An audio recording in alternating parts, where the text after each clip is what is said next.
Guys, ang saklap dito, naplatan ba ako sa aking motor.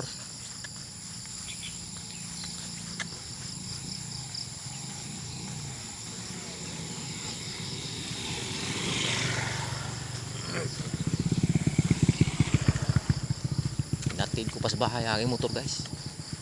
Ang sakay ko pa naman ang aking estudyante. Ayun, lalakad ako, guys, papuntang bayan. Ako ipapasok na sa trabaho, guys.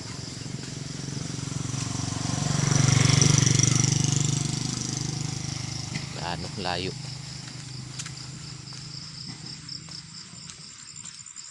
Guys, good morning sa inyo lahat.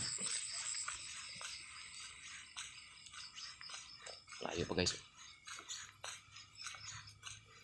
Guys, salamat.